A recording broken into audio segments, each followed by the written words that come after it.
Hi welcome to English council Malayalam English ഗ്രാമറിന്റെ മറ്റൊരു അധ്യായത്തിലേക്ക് ഏവർക്കും സ്വാഗതം. Today we are going to study about phrases in detail. What are phrases, what are they? അപ്പോൾ ഇത് നമുക്ക് എം ജി യൂണിവേഴ്സിറ്റിയുടെ ഫസ്റ്റ് സെമിസ്റ്ററിലെ ഫൈൻഡ് ഓൺ യുവർ ഇംഗ്ലീഷിലെ ഒരു ഫസ്റ്റ് മൊഡ്യൂളിലെ ഒരു ചാപ്റ്ററും കൂടിയാണ് ഈ ഫ്രേസസ് എന്ന് പറയുന്നത്. ഓക്കെ, നമുക്ക് ഈ വീഡിയോയിൽ നിന്ന് ഡീറ്റെയിൽ ആയിട്ട് നോക്കാം. എന്താണ് ഫ്രേസസ്, അതിനെ പറ്റി എല്ലാ കാര്യങ്ങളും നമുക്ക് ഡീറ്റെയിൽ ആയിട്ട് നോക്കാം. സോ ഈ ചാപ്റ്റർ 2-ൽ നമ്മൾ പഠിക്കുന്നത് ഫ്രേസിനെ പറ്റിയാണ്. Phrases what are they? ആദ്യമായിട്ട് നമുക്ക് എന്താണ് ഒരു ഫ്രേസ് എന്ന് നോക്കാം. A group of words that gives a meaning but not a complete meaning is called a phrase. കുറച്ച് വാക്കുകളുടെ കൂട്ടായ്മ നമുക്കൊരർത്ഥം തരുന്നുണ്ട്, എന്നാൽ പൂർണ്ണമായിട്ടുള്ള അർത്ഥം തരുന്നുമില്ല. എന്ന് പറഞ്ഞാൽ ഒരർത്ഥം തരുന്നു, കംപ്ലീറ്റ് ആയിട്ടുള്ള അർത്ഥം തരാൻ അതിന് പറ്റത്തുമില്ല. അങ്ങനെയുള്ള വാക്കുകളുടെ കൂട്ടായ്മയാണ് നമ്മൾ ഒരു ഫ്രേസ് എന്ന് വിളിക്കുന്നത്. എക്സാമ്പിൾ കൂടെ നമുക്ക് മനസ്സിലാക്കാൻ കൂടുതൽ. The children are playing in the garden. ഇത് നമുക്കൊരു സെന്റൻസ് ആണ്. ദ ചിൽഡ്രൻ സബ്ജക്റ്റുമാണ്, are playing in the garden എന്ന് പറയുന്നത് പ്രെഡിക്കേറ്റുമാണ്. സോ ഇത് നമുക്ക് പൂർണ്ണമായിട്ട് ഒരു അർത്ഥം തരുന്ന ഒരു സെന്റൻസ് ആണ്, അല്ലേ? കാരണം ആരാണ് കളിക്കുന്നതെന്ന് ചോദിച്ചാൽ ചിൽഡ്രൻ ആണെന്നും അറിയാം. ചിൽഡ്രൻ എന്താണ് ചെയ്യുന്നതെന്ന് ചോദിച്ചാൽ അവർ കളിക്കുകയാണ്. അപ്പൊ പ്ലേയിങ് എന്നുള്ള കാര്യം നമുക്ക് അറിയാം. അപ്പോൾ അതുകൊണ്ട് തന്നെ നമുക്കതൊരു സെന്റൻസ് ആകുന്നു. അതും കോമ്പിനേഷൻ ഓഫ് വേർഡ്സ് ആണ്, പക്ഷെ നമുക്കത് ഒരു പൂർണ്ണമായിട്ടുള്ള ഒരു അർത്ഥം അല്ലെങ്കിൽ കംപ്ലീറ്റ് മീനിങ് തരുന്നുള്ളതും കൊണ്ട്. ഈ ഒരു സെന്റൻസിൽ ഇൻ ദ ഗാർഡൻ മാത്രം നിങ്ങളൊന്ന് എടുത്ത് നോക്കിക്കേ. ആ ഇൻ ദ ഗാർഡൻ എന്ന് മാത്രം നമ്മൾ കൺസിഡർ ചെയ്യുകയാണെങ്കിൽ നമുക്കതിലും ഒരർത്ഥം കിട്ടുന്നുണ്ട്. കാരണം ഗാർഡനിലാണ് എന്ന് നമുക്ക് മനസ്സിലാവുന്നുണ്ട്. പക്ഷെ ഗാർഡനിൽ എന്താണ് എന്ന് ചോദിച്ചാൽ നമുക്ക് അറിയത്തില്ല. അപ്പോൾ അത് മൈതാനത്തിലാണ് അല്ലെങ്കിൽ ഗാർഡനിലാണ് എന്ന് ചെറിയൊരു അർത്ഥം തരുന്നുമുണ്ട്. എന്നാൽ പൂർണ്ണമായിട്ടൊരർത്ഥം എന്താണ് ഗാർഡനിൽ എന്നുള്ള ചോദ്യത്തിന് അതിന് ഉത്തരമില്ല. അതുകൊണ്ട് പൂർണ്ണമായിട്ടൊരർത്ഥം തരാൻ അതിന് പറ്റുന്നുമില്ല. അതുകൊണ്ട് തന്നെ ഈ ഒരു സെന്റൻസിൽ ഇൻ ദ ഗാർഡൻ എന്ന് പറയുന്ന നമുക്കൊരു ഫ്രേസ് ആണ്. ഇപ്പോൾ എല്ലാവർക്കും ക്ലിയർ ആയില്ലേ എന്താണ് ഫ്രേസ് എന്ന്? വാക്കുകൾ കൂടിച്ചേർന്നിട്ട് അർത്ഥം തന്നാൽ മതി, എന്നാൽ പൂർണ്ണമായിട്ട് അർത്ഥം അതിന് തരാനും പറ്റത്തില്ലെങ്കിൽ അതിനെയാണ് നമ്മളൊരു ഫ്രേസ് എന്ന് വിളിക്കുന്നത്. സോ എല്ലാ സെന്റൻസുകളിലും ഫ്രേസസ് ഉണ്ടാകാറുണ്ട്. ഫ്രേസ് ഇല്ലാതെ ജസ്റ്റ് വേർഡ്സ് യൂസ് ചെയ്ത് നമ്മൾ സെന്റൻസ് ഫോം ചെയ്യും. ചില സെന്റൻസുകളിൽ നമുക്ക് ഫ്രേസസ് ഉണ്ടാകുകയും ചെയ്യും. നമുക്കിനി നോക്കാം ഒരു ഫ്രേസിന്റെ പ്രത്യേകതകൾ അല്ലെങ്കിൽ ഒരു ഫ്രേസിന്റെ സ്ട്രക്ചർ. സോ ഫ്രേസിൽ നമുക്കൊരു സബ്ജക്റ്റും പ്രെഡിക്കേറ്റും ഒരിക്കലും ഉണ്ടാകില്ല. താഴെ കൊടുത്തിരിക്കുന്ന എക്സാമ്പിൾ ആയ ഇൻ ദ ഗാർഡൻ നിങ്ങളൊന്ന് ശ്രദ്ധിക്കൂ. അതിൽ നമുക്കൊരു സബ്ജക്റ്റ് ഇല്ല. ഗാർഡനിൽ എന്ന എന്തിനെ പറ്റിയോ ആ ഒരു കാര്യം, ആ ഇൻ ദ ഗാർഡൻ എന്നുള്ള ആ 3 വാക്കുകളുടെ കൂട്ടായ്മ എന്തിനെയോ പറ്റിയോ സംസാരിക്കുന്നുണ്ട്. പക്ഷെ എന്തിനെ പറ്റിയാണെന്ന് നമുക്കറിയത്തില്ല. എന്ന് പറഞ്ഞാൽ സബ്ജക്റ്റ് അവിടെ ഇല്ല. സോ ഒരു ഫ്രേസിലും സബ്ജക്റ്റും പ്രെഡിക്കേറ്റും ഉണ്ടാകില്ല. അതുപോലെ തന്നെ ഈ ഒരു ഫ്രേസ് നമുക്കൊരു നൗൺ ആയിട്ടും അഡ്ജക്റ്റീവ് ആയിട്ടും അഡ്വർബ് ആയിട്ടും ഒക്കെ ഓരോ സെന്റൻസുകളിൽ ആക്ട് ചെയ്യും. ചില സാഹചര്യങ്ങളിൽ ഒരു ചോദ്യം ചോദിക്കാനും ഇൻട്രോഗേറ്റീവ് ആയിട്ടും നമുക്ക് ഈ ഒരു ഫ്രേസ് ആക്ട് ചെയ്യാറുണ്ട്. സോ നമുക്കിനി ടൈപ്സ് ഓഫ് ഫ്രേസിലേക്ക് പോകാം. ഏറ്റവും മുഖ്യമായിട്ട് പഠിക്കേണ്ട ഫ്രേസുകൾ 5 noun phrase, adjective phrase, verb phrase, adverb phrase and the participle phrase. So ഈ ഒരു ഫ്രേസിന് നമ്മൾ ഇങ്ങനെ നെയിം ചെയ്തിരിക്കുന്നത് അതിന്റെ ഉപയോഗം അനുസരിച്ചാണ്. ഒരു ഫ്രേസ് എന്ന് പറഞ്ഞാൽ ഒരു വാക്കുകളുടെ കൂട്ടായ്മ നമുക്കൊരു നൗൺ ആയിട്ട് ആക്ട് ചെയ്യുവാണെങ്കിൽ നമ്മൾ അതിനെ നൗൺ ഫ്രേസ് എന്ന് വിളിക്കുന്നു. അഡ്ജക്റ്റീവ് ആയിട്ട് ആക്ട് ചെയ്യുവാണെങ്കിൽ അഡ്ജക്റ്റീവ് ഫ്രേസ് എന്ന് വിളിക്കുന്നു. വെർബ് ആയിട്ട് ആക്ട് ചെയ്യുവാണെങ്കിൽ വെർബ് ഫ്രേസ് എന്നും, അതുപോലെ അഡ്വർബ് ആയിട്ട് ആക്ട് ചെയ്യുവാണെങ്കിൽ അഡ്വർബ് ഫ്രേസ് എന്നും, ഒരു പാർട്ടിസിപ്പിളും കൊണ്ട് നിർമ്മിക്കപ്പെട്ട ഒരു ഫ്രേസ് ആണെങ്കിൽ ഒരു പാർട്ടിസിപ്പിൾ ആയ വേർഡ് ഒരു അഡ്ജക്റ്റീവ് ആയിട്ട് ആക്ട് ചെയ്യുന്നുണ്ടെങ്കിൽ നമ്മൾ അതിനെ ഒരു പാർട്ടിസിപ്പിൾ ഫ്രേസ് എന്നും വിളിക്കുന്നു. ഇനി നമ്മൾക്ക് എക്സാമ്പിൾസിലൂടെ പോകാം, കൂടുതൽ മനസ്സിലാക്കാം. So example 1, sitting in the shade of a tree and with a hat by his feet, a blind boy was begging for alms. ഈ ഒരു സെന്റൻസിലാണെങ്കിൽ നമുക്ക് രണ്ട് ഫ്രേസ് ഉണ്ട്. തുടക്കത്തിൽ കൊടുത്തിരിക്കുന്ന sitting in the shade of a tree, മരത്തിന്റെ കീഴിൽ ഇരുന്നു കൊണ്ട് എന്ന് പറയുന്നത് നമുക്ക് ഒരു ഫ്രേസ് ആണ്. അതുപോലെ തന്നെ with a hat by his feet നമുക്ക് വേറൊരു ഫ്രേസ് ആണ്. എ ബ്ലൈൻഡ് ബോയ് ആണ് ഈ ഒരു സെന്റൻസിലെ സബ്ജക്റ്റ് എന്ന് പറയുന്നത്. വാസ് ബെഗിങ് ആണ് വെർബ്. ഓക്കെ, ഫോർ ആംസ് ആണ് ഒബ്ജക്റ്റ്. ഇനി നമുക്ക് ഇത് ഏത് ഫ്രേസ് ആണെന്നാണ് ഐഡന്റിഫൈ ചെയ്യേണ്ടത്. സോ ഏത് ഫ്രേസ് ആണ് ഈ sitting in the shade of a tree and with a hat by his feet എന്ന് പറയുന്നത് നമ്മൾ എന്തിനെയാണ് വിവരിക്കുന്നത്, അല്ലെങ്കിൽ എന്തായിട്ടാണ് ആക്ട് ചെയ്യുന്നതെന്നാണ് നിങ്ങൾ ഇനി കണ്ടുപിടിക്കേണ്ടത്. അപ്പോൾ ആ ബ്ലൈൻഡ് ബോയ് അല്ലെങ്കിൽ കണ്ണ് കാണത്തില്ലാത്ത ആ ഒരു ബോയ് ചെയ്യുന്ന ബെഗിങ് എന്നുള്ള കാര്യത്തിനെയാണ് നമുക്ക് ഈ ഒരു ഫ്രേസ് ക്വാളിഫൈ ചെയ്യുന്നത്. അവൻ ഭിക്ഷാടനം ചെയ്യുന്നുണ്ട്, പക്ഷെ ആ ഭിക്ഷാടനം ചെയ്യുന്നത് എങ്ങനെയാണ്? ഒരു മരത്തിന്റെ കീഴിൽ ഇരുന്നു കൊണ്ട് ഒരു ഹാറ്റ് അവന്റെ കാലിന്റെ അവിടെ വെച്ചുകൊണ്ട്, അല്ലേ? അപ്പോൾ നമുക്കത് എങ്ങനെയാണ് ബെഗ് ചെയ്തതെന്നാണ് നമ്മുടെ ഈ ഒരു ഫ്രേസസ് നമുക്ക് പറഞ്ഞു തരുന്നത്.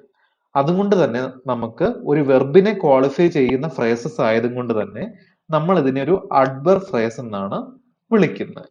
ഓക്കെ, ഈ ഒരു ഫ്രേസ് നമുക്ക് വെർബിന് അലങ്കാരം കൂട്ടുന്നു, ഒരു അഡ്വർബ് ആയിട്ട് ആക്ട് ചെയ്യുന്നു. അതുകൊണ്ട് തന്നെ ഈ ഒരു രണ്ട് ഫ്രേസസും നമുക്ക് ഈ ഒരു സെന്റൻസിൽ അഡ്വർബ് ഫ്രേസ് ആണ്. ശരി, നമുക്കിനി വേറൊരു സെന്റൻസ് നോക്കാം. So example 2, he asked a passer to read the new words on the placard. അവൻ ഒരു വഴിയാത്രക്കാരനോട് ആ പ്ലക്കാർഡിലുള്ള വാർത്തകൾ വായിക്കാൻ പറഞ്ഞു. പ്ലക്കാർഡ് എന്ന് പറയുന്നത് നമുക്കൊരു ഡിസ്പ്ലേ ബോർഡാണ്. അത് ഹാൻഡ് റിട്ടൺ ആണെങ്കിലും പ്രിന്റഡ് ആണെങ്കിലും എന്തെങ്കിലും ഒരു ഇൻഫർമേഷൻ പബ്ലിക്കിന് മനസ്സിലാക്കാൻ വേണ്ടി നമ്മൾ പേസ്റ്റ് ചെയ്യുന്ന ഒരു ബോർഡ്. അപ്പോൾ അവൻ വഴിയാത്രക്കാരനോട് ആ ഒരു പ്ലക്കാർഡിലുള്ള വാർത്തകൾ വായിക്കാൻ പറഞ്ഞു, അല്ലേ? അപ്പൊ ഇവിടെ നമുക്കൊരു ഫ്രേസ് ഉണ്ട്. The new words on the placard ആണ് നമുക്ക് ഈ ഒരു സെന്റൻസിലെ ഫ്രേസ് എന്ന് പറയുന്നത്. കാരണം അവൻ വഴിയാത്രക്കാരനോട് വായിക്കാൻ പറഞ്ഞു. വായിക്കാൻ പറഞ്ഞത് എന്താണ്? The new words on the placard, അല്ലേ? എന്ന് പറഞ്ഞാൽ വായിക്കാൻ പറഞ്ഞത് എന്താണ്? അപ്പൊ എന്താണ് ആ കാര്യം എന്ന് പറയുന്നത് നമുക്ക് എപ്പോഴും ഒരു നൗൺ ആയിരിക്കും, അല്ലെങ്കിൽ ഒബ്ജക്റ്റ് ആയിട്ട് ആക്ട് ചെയ്യുന്ന എപ്പോഴും നമുക്കൊരു നൗൺ ആയിരിക്കും. പക്ഷെ നമുക്ക് ഇവിടെ ആ നൗൺ ഒരു സിംഗിൾ ആയിട്ടുള്ള ഒരു വാക്കല്ല. The new words on the placard എന്ന് പറഞ്ഞ ഒരു ഗ്രൂപ്പ് ഓഫ് വേർഡ്സ് ആണ് നമുക്കിവിടെ നൗണിന്റെ വർക്ക് ചെയ്യുന്നത്, അല്ലെങ്കിൽ നൗൺ ആയിട്ട് ആക്ട് ചെയ്യുന്നത്. അതുകൊണ്ട് തന്നെ നമുക്കിവിടെ new words on the placard ആണ് നൗൺ ഫ്രേസ്. ഇതൊരു ഫ്രേസ് ആണ്, നൗൺ ആയിട്ട് ആക്ട് ചെയ്യുന്നു. അതുകൊണ്ട് നമ്മൾ ഇതിനെ വിളിക്കുന്നു ഒരു നൗൺ ഫ്രേസ് എന്ന്. സോ ഈ നൗൺ ഫ്രേസ് എന്താണെന്ന് നിങ്ങൾക്ക് കൂടുതലായിട്ട് പഠിക്കാൻ വേണ്ടി ഓരോന്നിന്റെയും ഇൻഡിവിജ്വൽ വീഡിയോസ് നിങ്ങൾക്ക് ഡിസ്ക്രിപ്ഷനിൽ അവൈലബിൾ ആണ്. സോ അതിൽ ക്ലിക്ക് ചെയ്ത് ഓരോന്നും ഡീറ്റെയിൽഡ് ആയിട്ട് പഠിക്കാവുന്നതാണ്. സോ നമുക്കിനി നോക്കാം അടുത്ത എക്സാമ്പിൾ, അടുത്ത ടൈപ്പ് ഓഫ് ഫ്രേസ് ഐഡന്റിഫൈ ചെയ്യാം. So example 3, at last a man dressed like A priest stopped near him. അവസാനം പ്രീസ്റ്റിനെ പോലെ ഡ്രസ്സ് ചെയ്ത ഒരാൾ അവന്റെ അടുത്ത് വന്നു നിന്നു. ഈ ഒരു സെന്റൻസിൽ നമുക്ക് ഫ്രേസ് എന്ന് പറയുന്നത് ഡ്രസ്ഡ് ലൈക്ക് എ പ്രീസ്റ്റ് ആണ്. ശരി, അപ്പം ഡ്രസ്ഡ് ലൈക്ക് എ പ്രീസ്റ്റ് എന്ന് പറഞ്ഞ ഈ ഒരു ഫ്രേസ് ഏത് ഫ്രേസ് ആണെന്നാണ് നമ്മൾ ഇനി ഐഡന്റിഫൈ ചെയ്യേണ്ടത്. അപ്പോൾ മാൻ എന്നുള്ള ഒരു വാക്കിന് അലങ്കാരം കൊടുക്കുന്ന ഒരു വാക്കുകളുടെ കൂട്ടായ്മയാണ് ഡ്രസ്ഡ് ലൈക്ക് എ പ്രീസ്റ്റ് എന്നുള്ളത്. അല്ലെങ്കിൽ ആ മാൻ എന്നുള്ള നൗണിന് വിശേഷണം കൂട്ടിക്കൊടുക്കുന്ന ഒരു അഡ്ജക്റ്റീവ് ആണ് ഈ ഒരു dressed like A priest.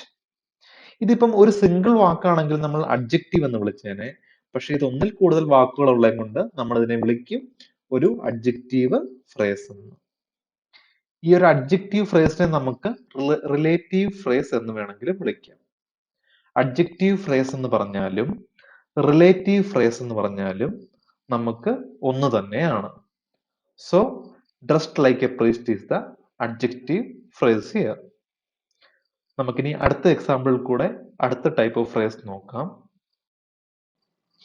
So example 4, the sun climbing to the zenith, the day grew rather hot. സൂര്യൻ സെന്ററിലേക്ക് വന്നപ്പോൾ അല്ലെങ്കിൽ നടുക്കിലേക്ക് നമുക്ക് ഏറ്റവും ഉന്നതിയിൽ വന്നപ്പോൾ ആ ദിവസം ഒരുപാട് ചൂടുള്ള ഒരു ദിവസമായിട്ട് മാറി, അല്ലേ? അപ്പൊ ഈ ഒരു സെന്റൻസിൽ നമുക്ക് phrase the sun climbing to the zenith ആണ്.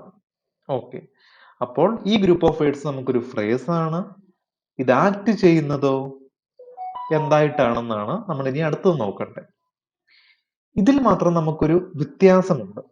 കാരണം ഇത്രയും നേരം നമ്മൾ ഡിസ്കസ് ചെയ്യുന്ന ഫ്രേസുകളിലൊന്നും ഒരു സബ്ജക്റ്റും പാർഷ്യൽ ആയിട്ട് പോലും ഒരു പ്രെഡിക്കേറ്റ് അതിലില്ലായിരുന്നു. എന്നാൽ നമുക്ക് ഫ്രേസിൽ ആകെ വ്യത്യസ്തമായിട്ടുള്ള ഒരു ഫ്രേസ് ആണ് നമ്മൾ ഇപ്പം ഈ പഠിക്കാൻ പോകുന്നത്. കാരണം നിങ്ങൾ ഈ എക്സാമ്പിൾ ഒന്നുകൂടെ ശ്രദ്ധിച്ചു നോക്കൂ. The sun climbing to the zenith ആണ് നമ്മുടെ ഈ ഒരു ഫ്രേസ് എന്ന് പറയുന്നത്. പക്ഷെ ഇവിടെ ദി സൺ എന്ന് പറയുന്നത് നമുക്കൊരു സബ്ജക്റ്റ് അല്ലേ? സൂര്യൻ. ആ സൂര്യൻ ക്ലൈംബിംഗ് ടു ദ സെനിത്ത് അല്ലെങ്കിൽ സൂര്യൻ സെന്ററിലേക്ക് വന്നപ്പോൾ അല്ലെങ്കിൽ സൂര്യന്റെ ഏറ്റവും മാക്സിമം ആയിട്ടുള്ള ഒരു നടുക്കായിട്ടുള്ള ഒരു പൊസിഷനിൽ വരുമ്പോൾ നമുക്ക് ഏറ്റവും ചൂട് അനുഭവപ്പെടുന്ന ഒരു പൊസിഷനിൽ വരുമ്പോൾ എന്നും കൊടുത്തിട്ടുണ്ട്. അപ്പൊ ദ സൺ ഒരു സബ്ജക്റ്റും സണ്ണിനെ പറ്റി പറയുന്ന ഈ ക്ലൈംബിംഗ് ടു ദ സെനിത്ത് നമുക്കൊരു പാർഷ്യൽ ആയിട്ടുള്ള ഒരു പ്രെഡിക്കേറ്റുമാണ്.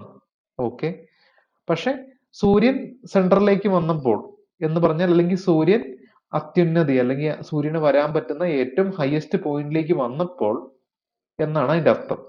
പക്ഷെ വന്നപ്പോൾ എന്താണ് എന്നതിന് പറയാൻ കഴിയുന്നില്ല.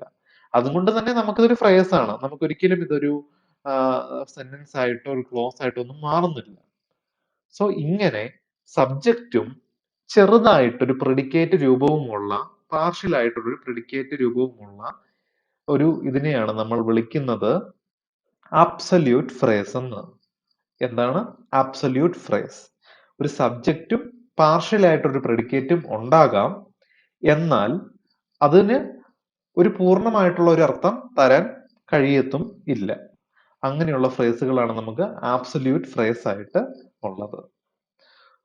സോ ഇതൊക്കെയാണ് ഒരു ഫ്രേസ് എന്ന് പറയുന്നത്. ഓക്കെ, ഫ്രേസ് എന്ന് പറയുമ്പോൾ നമുക്ക് ഒരുപാട് വ്യത്യാസം വരുന്നില്ല. നമ്മളൊരു നൗൺ, ആഡ്ജക്റ്റീവ്, ആഡ്വർബ് ഒക്കെ ആ സ്ഥാനത്ത് നമ്മൾ ഒന്നിൽ കൂടുതൽ വാക്കുകൾ ഉപയോഗിക്കുകയാണെങ്കിൽ, ഒരു വാക്കാണെങ്കിൽ അഡ്ജക്റ്റീവ് ആണെങ്കിൽ ഒന്നിൽ കൂടുതൽ വാക്കുകൾ അഡ്ജക്റ്റീവിന്റെ വർക്ക് ചെയ്താൽ നമുക്കതൊരു അഡ്ജക്റ്റീവ് ഫ്രേസ് ആകും. അതുപോലെ തന്നെയാണ് എല്ലാ ഫ്രേസുകളും നമുക്ക് ആകുന്നത്. ഓക്കെ, സോ ഇനി ഡീറ്റെയിൽഡ് ആയിട്ട് ഓരോ ഫ്രേസിനെ പറ്റി നിങ്ങൾക്ക് ഡീറ്റെയിൽഡ് ആയിട്ട് പഠിക്കുവാൻ ആ ഓരോ ടൈപ്പ് ഓഫ് ഫ്രേസിന്റെയും ഡീറ്റെയിൽഡ് വീഡിയോ ലിങ്ക്സ് നിങ്ങൾക്ക് ഡിസ്ക്രിപ്ഷനിൽ അവൈലബിൾ ആണ്. ഓക്കെ, നൗൺ ഫ്രേസ് തൊട്ട് പ്രിപ്പോസിഷണൽ ഫ്രേസ് തൊട്ട് എല്ലാ ഫ്രേസിന്റെയും ഡീറ്റെയിൽഡ് വീഡിയോ ലിങ്ക്സ് അവൈലബിൾ ആണ്. ഓരോന്നിൽ കൂടെ ഡീറ്റെയിൽഡ് ആയിട്ട് നിങ്ങൾക്ക് കണ്ടു നോക്കാൻ കൂടുതൽ മനസ്സിലാക്കുവാൻ വേണ്ടി. ഓക്കെ, സോ നമുക്കിനി അടുത്ത വീഡിയോയിൽ അടുത്ത ചാപ്റ്റർ ആയിട്ട് നമുക്ക് കണ്ടെത്താം. That is clause. What are clauses, what are they, എന്താണ് ക്ലോസിനെ പറ്റി നമുക്ക് കൂടുതലായിട്ട് പഠിക്കാം അടുത്ത chapter. Okay, so this for the day. Keep watching. Thank you. Bye by.